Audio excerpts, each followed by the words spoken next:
Aproape că e și cald de la soarele ăsta. Aici, la sediu Aur, în față.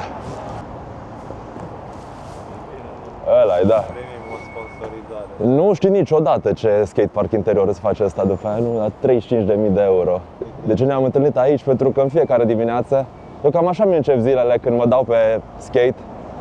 Mă trezesc la 7, mă duc la sală, îmi fac ce antrenament am.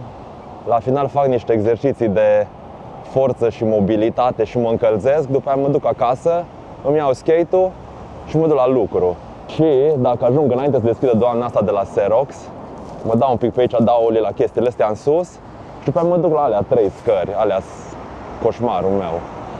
Chestia asta m-a forțat să le dau first try, pentru că dacă dau de 2 ori ceva, iese doamna asta de aici și zice: bă, tâmpitule, nu-ți rușine la vârsta ta să te joci cu prostii din astea pentru copii. Strici chestia asta de aici, că am băgat 9.000 de lei în ea.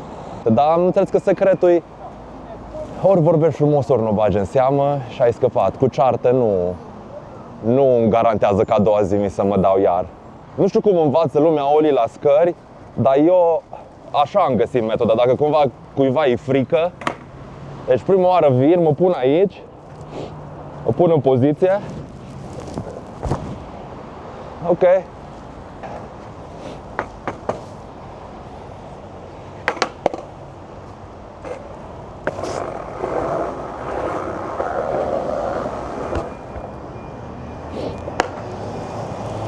Mi-e frică.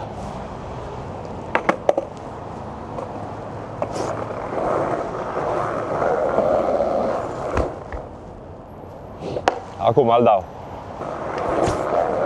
Hai, mă. Acum îl dau, promit. Nu m-am mai dat de aproape 3 săptămâni și genunchii nu-s deloc pregătiți pentru scheme din astea. A tot vreau să-l dau.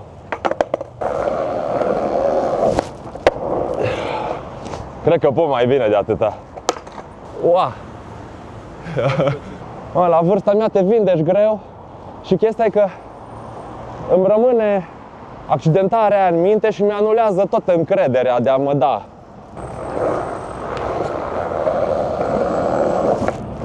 Nu, ăsta a fost oribil. Bun.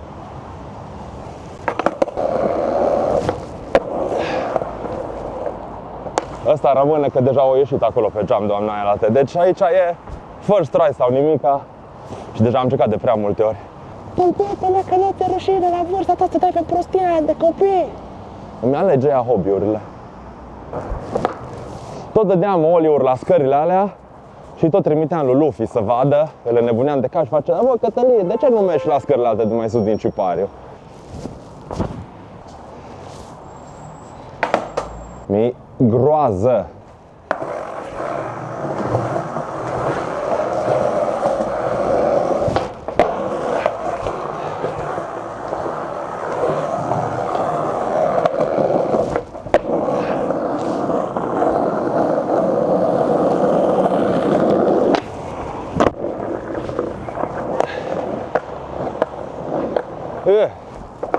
Îmi plac foarte mult prostile astea cu picioarele pe pereți, nu știu.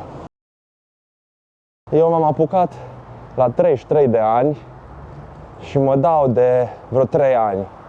Dar eu nu planificam să dau tricuri și chestia asta. Deci eu vreau să mă dau pe skate, să mă plimb prin oraș pe skate dintr-un loc în altul.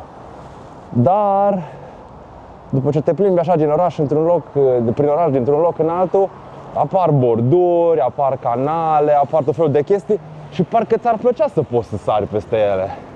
Adică nu te dai jos de pe skate, îl iei în mână și te plimbi așa, vine o bordură și te oprești și o urci. Și am vrut să pot să și sar pe chestii.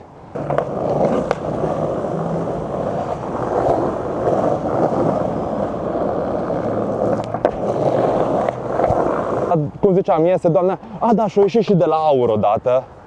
Mi-a spus că nu știu ce, o țipa la mine unul că să plec, că stric zona aia de acolo. Și am zis, bine, nu mai votez cu voi. Și zice, oricum n-ai fi votat. Mi-a plăcut așa, real recognize real. Și-o dat seama, e clar, ăsta nu votează cu noi și așa și e. Dar oricum n-ai fi votat. A fost... aici, de exemplu, a fost prima oară când am dat un drop. Când am dat un drop într-un fel de pantă. Când mi-era frică să dau de pe legiurile din parc. Și cam asta era aici. Deci asta pentru mine a fost cu emoții. E greu când ești bătrân, e super greu, psihic. Parcă te gândești la toate prostiile la care, nu știu, cred că copiii sau tinerii nu se gândesc. Dar să mă pun acolo, aoleo, vine aia, se îndreaptă un pic. Sigur, îmi calcă toate mașinile, dau și peste doamna asta, aoleo. Groaznic. Deci tot timpul am așa în minte tot felul de chestii care mă stresează.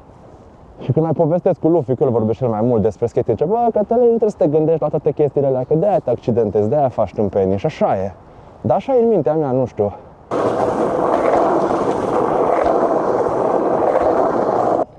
Nu știu, ok, te duci și înveți în parc și sari tot felul de chestii și pe suprafața aia de, nu știu, ciment elicopterizat sau ce e. Dar când te dai pe stradă, vin lamelele astea, se simt cumva, vin părdalele de piatră, se simt altfel, ajungi pe asfalt, se simte altfel, dai land pe chestia asta, e mult mai rău. Deci primele landuri prindeam fiecare rost din ăla și bam de pământ, în continuu. Și după aia trebuie să, ok, dă land mai soft, lasă-te mai mult, nu mai așa țeapăn.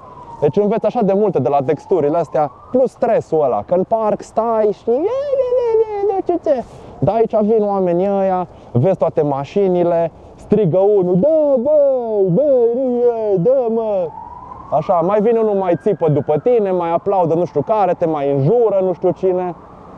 Altfel, este tot felul de stimul și pe mine m-a ajutat să mă dau mai bine chestia asta, să pot să le ignor, că oricum, cum ziceam, am o grămadă de stresuri din astea în mintea mea. Deci aici au vrut prima oară să mă bată un domn homeless, cu care m-am împrietenit, am devenit cei mai buni prieteni. Deci toți săream aici și ei stăteau pe bănci și la un moment dat mă pregăteam acolo să dau un ollie, stăteam acolo super pregătit și văd numai așa un pom cu mine, așa pe lângă mine și ce faceți?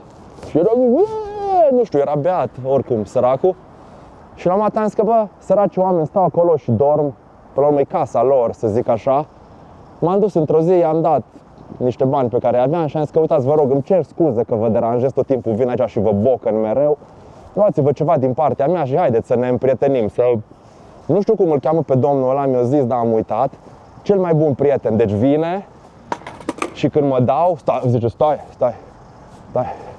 Vine, se pune aici, oprește așa oameni, ce hai, și când îl dau, poți mai bine, sau dacă cad, du-te, fă-l iară. Nu se poate. Deci ne-am împrietenit și de obicei ne întâlnim aici, mai povestim,